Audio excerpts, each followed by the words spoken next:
అయితే మన ఇప్పుడు నల్గొండ గద్దర్ నరసన్న అయినా అంటే వీళ్ళందరి విజయాలు చూస్తున్నప్పుడు ఒక హ్యాపీనెస్ ఉంటుంది నాకు ఎక్కడో.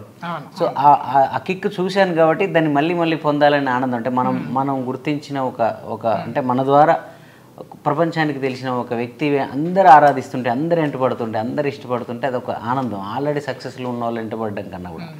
సో నేను సినిమాలలో కూడా మ్యాక్స్ ఎవరైతే స్ట్రగుల్స్లో ఉన్నారో వాళ్ళతో పాటించడానికి ట్రై చేస్తుంటాను. కానీ ఆ మార్కెట్లని సినిమా దాని లెక్కల్లో వాటిలలో ఒక్కొక్కసారి డైరెక్టర్లు, ప్రొడ్యూసర్లు, ఆడియో కంపెనీలు కూడా చెప్పి వినాల్సి వస్తుంది ఇప్పుడు. కానీ మ్యాక్స్ నేను ఇలా కొత్త వాయిస్లను ఇష్టపడుతుంటాను. అందులో ఇలాంటి మట్టి వాయిస్లు ఇంకా ఇష్టం నాకు. ఒకరోజు ఏదో మేము యథాలాపంగా పని చేసుకుంటున్నాము. ఇక్కడ నా దగ్గరే ఎఫ్రాయిం అన్న అని ఒక అతను, తను మా స్టూడియోలోనే ఆయనకు ఒక రూమ్ ఉంటుంది. ఆ రూమ్లో ఆయన పని చేసుకుంటారు. మైక్ టీవీ వాళ్ళు ఆయనతో పని చేస్తూ ఉంటారు. వీళ్ళకి మన స్టూడియో అడ్రస్ అంటే అతను అడ్రస్ ఇచ్చారన్నట్టు. అతను మన స్టూడియోలో నా దగ్గరికి వాళ్ళకు తెలియదు, వాళ్ళు వచ్చేది నాకు తెలియదు. నేను కూడా డోర్ తీయంగానే ఓపెన్ చేస్తే తమ్ముడు పిన్ని కనపడితే వీళ్ళేదో మామూలుగా ఏదో వస్తారు కదా సిటీలో, ఏదో వచ్చారేమో, ఇంటికి వచ్చారేమో, ఇది ఇల్లు అనుకొని వచ్చారు, ఇది ఇల్లు అనుకొని వచ్చారేమో. ఆ రోజు ఒక డైరెక్టర్ ఉన్నాడు నాకు లోపల, సీరియస్గా నేను ఏదో స్టోరీ వింటున్నాను. అరే వాళ్ళని ఇంటికి పంపించండి, ఇల్లు వేరే ఉంటుంది, ఇంటికి పంపించండి అని చెప్పి నేను పంపించాను. వీళ్ళు మరి మేము పాట కోసం వచ్చామంటలేరు, మాకు తెలియదు. సో పోయిన తర్వాత అప్పుడు మళ్ళీ షాక్ ఏమైందంటే ఈమె ఇక్కడికే వచ్చింది, వాళ్ళ దగ్గరికి మైక్ టీ వాళ్ళ పాట పాడడానికి వచ్చింది. అరే వీళ్ళు సెలెక్ట్ చేశారా, నేను ఎందుకు గుర్తించలేదు పిన్నిని, ఎవరెవరినో గుర్తించాను, ఎవరెవరికో పాటలు పాడిస్తాం, మన ఇంట్లోనే ఉందా, వాళ్ళు ఎవరో గుర్తించారు ఏంటి అని చెప్పి అసలు విందామని ఆ రూమ్లోకి వెళ్ళాను. నేను జనరల్గా వెళ్ళాను రూమ్లోకి, వేరే వాళ్ళ వర్క్ చేస్తున్నప్పుడు నేను వెళ్ళాను. కానీ పిన్నియే కదా అనుకుని పోయే లోపలికి. పోయేసరికి పాడింది ఆ పాటని, దాంట్లో ఏదో తగ్గింది నాకు అనిపించింది. ఏదో ఒక ఎనర్జీ, సరే పిన్నిని ఇంట్రడ్యూస్ చేస్తున్నారు వీళ్ళు, నా పాట కాదు, నాకు సంబంధం లేదు అది, కానీ ఏదో తగ్గింది అని చెప్పి ఒకటేదో ఒక్క లైన్ వేస్తే బాగుంటుంది, ఎనర్జీ వస్తుంది అని చెప్పి నేను అనేసి పాడేశాను. అంటే మైక్ టీవ్ అంటే ఆల్మోస్ట్ అది కూడా నాకు ఓన్ లాగానే, ఎందుకంటే నేను 5-6 సాంగ్స్ అక్కడ చేశాను, వాళ్ళతో నాకు మంచి అనుబంధం ఉంటుంది. సో దానివల్ల నేను పోయి శంభో శివ శివ శంభో శివ శివ అని ఒక ముందులో లైన్ వేసాను. అది బాగా ఎనర్జీ వచ్చింది పాటకి. సరేలే ఇంకా ఈ పాట వర్కౌట్ అయితే పిన్ని అంటే మళ్ళీ బయటకు వచ్చాక మేము అప్పటికే శివరాత్రి మీద ఒక పాట చేస్తున్నాం. విహా అని ఒక అమ్మాయి నేను కలిసి శివరాత్రి గురించి ఒక పాట ఆల్రెడీ కంపోజ్ చేసి రెడీ చేసి పెట్టాం. అనిపించింది టక్కున, సరే ఎలాగో లాంచ్ అవుతుంది కదా అక్కడ, మన దాంట్లో కూడా శివరాత్రి చేస్తున్నాం. సో నా ఛానల్లో కూడా నా పాటల్లో కూడా తను ఇన్వాల్వ్ అయితే ఇంకా కొంత ఎక్కువ మందికి రీచ్ అవుతుంది కదా అని చెప్పి అనిపించి అప్పటికప్పుడు ఆ రాగానికి తగ్గట్టు మళ్ళీ వీళ్ళకి ఏంటంటే మన సాంగ్ని ఏదో సినిమాటిక్ కంపోజ్ చేసి ఇది పాడమంటే రాదు, అంటే వస్తుంది మీకు తర్వాత తెలిసింది నాకు వస్తుందని, ఆ రోజు నాకు అర్థం కాలే వస్తుందని.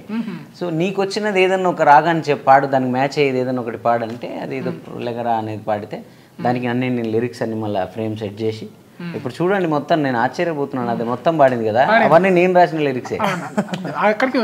పరమశివుడు అవన్నీ కూడా అసలు ఆమెకు చదువు రాదు, ఆ నోటెడ్ మరి ఎలా పాడేసింది నాకే గుర్తులేవు అవి.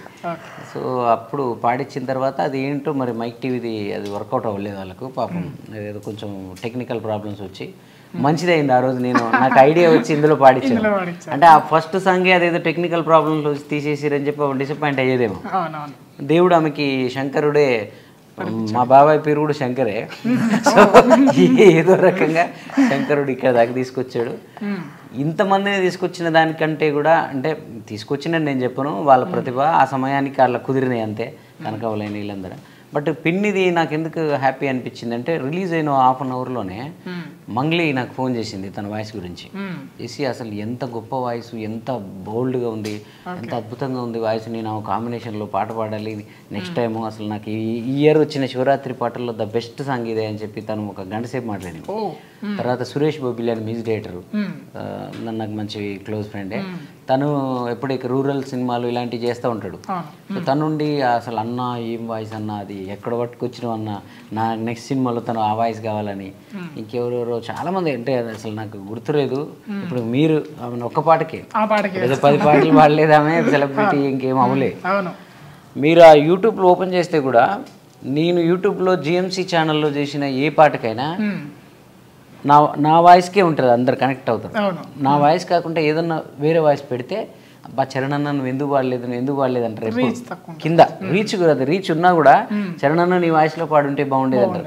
మొట్టమొదటిసారి అసలు మమ్మల్ని అందరం కొట్టేసి ఈ పాట మొత్తం ఈమెతోనే పాడిస్తే బాగుండేది, ఈ పాట అంతా ఈమెతోనే పాడిస్తే బాగుండేది అంటున్నారు. అంటే చరణ్ అర్జున్ కూడా మించేసింది సింగర్గా. అంటే ఇప్పుడు ఆమె వాయిస్కి మీరు అంటే ఆ ట్యూన్లో చేయడం గ్రేటు, ఇంకా ఆ లిరిక్స్ కూడా అంటే మీరు అద్భుతంగా రాస్తారు లిరిక్స్. ఇంకా దేవుడి పాటలు అంటే ఇంకా బాగా అంటే ఆ పల్లె పదాలు జానపదాల బాగా నాకు గ్రిప్ ఉంటుంది దాంట్లో. ఈ పాట అంటే వీళ్ళు పలికే విధానం అంటే నేను ఏ సింగర్ని బట్టి ఆ సింగర్ సెట్ చేస్తా. ఇప్పుడు వాళ్ళు మాట్లాడే భాష ఉంటుంది, మనం వాళ్ళ మీదకి వెళ్ళి సంస్కృతాలు లేకపోతే మన మేధస్సును రుద్దామనుకోండి వాళ్ళ పలకడమే రాదు. ఆ ట్యూన్ మీటర్లోనే చాలా అందంగా ఈజీగా నోటికి వచ్చేలాంటి పదాలను సెట్ చేస్తే ఈజీగా వాళ్ళకి వచ్చేస్తాయి. ఇప్పుడు కనకవ్వ అయినా అంతే, ఈమైనా అంతే. సో చాలామంది అనేది ఏంటంటే ఇంకా అసలు ఈ తనకు సినిమా వాళ్ళు అంటే ఇంత కనకవ్వను కూడా చాలా రోజుల తర్వాత ఒక 5-6 పాటల తర్వాత కానీ సినిమా వాళ్ళు గుర్తించడం స్టార్ట్ చేయలే. ఇవి మొదటి పాటకే సినిమా వాళ్ళందరూ ఫోన్లు చేస్తున్నారు. నెక్స్ట్ సెకండ్ పాటే సినిమా. అంటే నేను కాల్ చేసినప్పుడు సినిమా పాటలోనే ఉన్నారు. ఓకే, సో ఇక ఈ లిరిక్స్ విషయానికి వస్తే ఒకవైపు నిందాస్తుతి ఉంటుంది, ఇంకొక వైపు ఏంటంటే ఇప్పుడు దాంట్లో తత్వం, శివతత్వము. అంటే సామాన్య మానవుడు శివుని చూసి ఎలా ఆదర్శం అవ్వాలో అని అంత బాగుంటాయి లిరిక్స్. అంటే అలా ఎలా వస్తాయి మీకు లిరిక్స్ని? ప్రతిసారి నేను ఆశ్చర్యానికి లోనైతా మీ లిరిక్స్ విన్నప్పుడు. నేను లిరిక్స్ వింటూ ఉంటాను ఎందుకంటే ప్రతిదీ. సో అది ఎలా సాధ్యం మీకు? అది ఎలా అనిపిస్తుంది మీకు? ఎలా అంటే నేను ఆ సందర్భంలోకి వెళ్ళిపోతాను, ఆ సమయానికి ఏం చేస్తున్నానో దాంట్లో పరిపూర్ణంగా ఉండిపోతాను నేను. అది నేను నమ్ముతానా నమ్మనా, ఆ విషయాన్నితో నేను ఏకీభవిస్తానా లేదా, ఇవన్నీ తర్వాత ముచ్చట. అప్పుడు నేను ఆ పనిని తలెత్తుకున్నాను, అది తీసుకున్నానంటే దాంట్లో 100% వెళ్తాను. నాకు కొన్ని క్వశ్చన్స్ ఉంటాయి, కొన్ని ఆన్సర్స్ ఉంటాయి దేవుడి మీద. అలాగే చాలా మందికి ఉంటాయి. అంటే ఒక పాటని మన భావజాలాన్ని ఒకే రకమైన భావజాలాన్ని ఇతరుల మీద రుద్దడం నాకు ఇష్టం ఉండదు. దేవుడిని నమ్మే వాళ్ళు ఉంటారు, నమ్మని వాళ్ళు ఉంటారు, మధ్యస్థం వాళ్ళు ఉంటారు, అందరు ఉంటారు. సో అందరు కూడా ఆ పాటకు రిలేట్ అవ్వాలి అంటే అన్ని పెట్టాలి దాంట్లో. క్వశ్చనింగ్ ఉండాలి, ఆన్సరింగ్ ఉండాలి, అలాగే సందేహాలు ఉండాలి, దేవుడి బలాన్ని చూపించాలి. సో ఇవన్నీ అనుకొని ఒక పాటలో ఆ కాంబినేషన్ సెట్ చేస్తాను నేను. అందుకే మీకు అంత తొందరగా అది మిలియన్లో దూసుకుపోతుంది. అంటే లెగరా సంబయ్ ఆ ట్యూన్ కూడా అసలు అద్భుతం. అది రిపీటెడ్గా వచ్చేసి తనకి మళ్ళీ ఓకల్లే, తన ఓకల్ ఇన్స్ట్రుమెంట్ కూడా సంబంధం లేకుండా వాయిసే అసలు వాయిసే ప్లస్. నేను రూరల్ వాయిస్లు తీసుకొద్దామని నేను చాలా రోజుల నుంచి ప్రయత్నాలు చేస్తున్న క్రమంలో నేను చాలా వాయిస్లు విన్నాను, కొన్ని తీసుకొచ్చాను, కొన్ని ఇంకా ప్రాసెస్లో ఉన్నాయి. కానీ అందరిలోకి వెళ్ళి అంటే మా పిన్ని అని నేను చెప్పట్లే అసలు. యాక్చువల్లీ నేను ఆమెకు చెప్పినాను పిన్ని అని చెప్పక, ఇక్కడ జనాలు ఏమంటారంటే అలా పిన్ని చెబట్టి ఆయన పాడిచ్చాడు అంటారు అని చెప్పాను. కానీ అలాగా నేను అసలు అలాంటివన్నీ కాదు, నాకు కావాల్సిన వాళ్ళు అని చెప్పి అలాంటి ఎప్పుడో పాడించాలి కదా, సమయం వచ్చింది. సో అలా చాలా వాయిస్లు రూరల్ వాయిస్లలో తీసుకుంటే అసలు నల్గొండ గద్దర్ ఒక మేల్లో చూసుకున్నప్పుడు అన్న వాయిస్ ఒక ఎలా అయితే బలంగా స్ట్రాంగ్గా ఎలా ఉంటుందో ఆయనది, ఈమెది ఇంకా తనకన్నా మించిన వాయిస్ ఈమెది ఫిమేల్లో. అంటే ఈమెది ఇంకా ప్లస్ పాయింట్ ఏంటంటే నేను చెప్పినవి కూడా పాడేస్తుంది. అంటే నిన్న సినిమా కోసం చేసినది అసలు అది ఎలాంటి రూరల్ సంబంధించిన ట్యూన్ కాదు, ఆమెకు తెలియదు నేను కంపోజ్ చేసిన ట్యూన్ అది. నేను చేసింది ఇట్లా వింటే కొంచెం టైం తీసుకుంది అంతే తప్ప. బట్ అలా ఇలాంటి సింగర్స్ ఎవరు చేయరు, అది కష్టం చాలా. ఒక 2-3 రోజులు పడుతుంది వాళ్ళతో పాడేయాలంటే. కానీ తను చాలా ఒక 1 hour 2 hours పాడేసింది అద్భుతంగా. నాకు తెలిసి లెగరా సంబయ్ కంటే బాగా పాడింది ఇంకా అది వచ్చే పాట. ఏమన్నా లిరిక్స్ మా కోసం? అది సినిమా పాట కదా, సినిమా పాట లిరిక్స్. అయితే మీ కుటుంబ నేపథ్యం అంటే మేము విన్నది ఏంటంటే నాట్లు వేసుకునే మీరు ఇప్పుడు పాటలు పాడుకునేంత స్థాయికి ఎదిగారు. అంటే మీ కుటుంబ నేపథ్యం ఏంది, అంటే ఎలా వచ్చారు మీరు? మీకు ఇంటి దగ్గర నుంచి ఎటువంటి సపోర్ట్ ఉంటుంది? మాకు ఇంటి దగ్గర బాగానే ఉంటుంది, మా సార్ బాగానే సపోర్ట్ చేస్తాడు, నా కొడుకు సపోర్ట్ చేస్తాడు, నా బిడ్డ సపోర్ట్ ఉంటుంది. నాకు అంత ముందుకు కూడా అమ్మకు పాటలు బాగా వచ్చేది అన్నట్టు. ఆమె ద్వారాగా నాకు అమ్మకు వస్తాయి, అన్నయ్యకు వస్తాయి, 2 తమ్ములకు వస్తాయి, నాన్న భాగవతాలు ఆడేది. ఇక వాళ్ళ ద్వారా వాళ్ళు పాడుతుంటే చిన్నప్పుడు వినేది అన్నట్టు, ఏ సాంగ్స్ అయినా వినేది. విని మళ్ళీ నేను పాడుకుంటే తిరిగేది అన్నట్టు ఇంట్లో.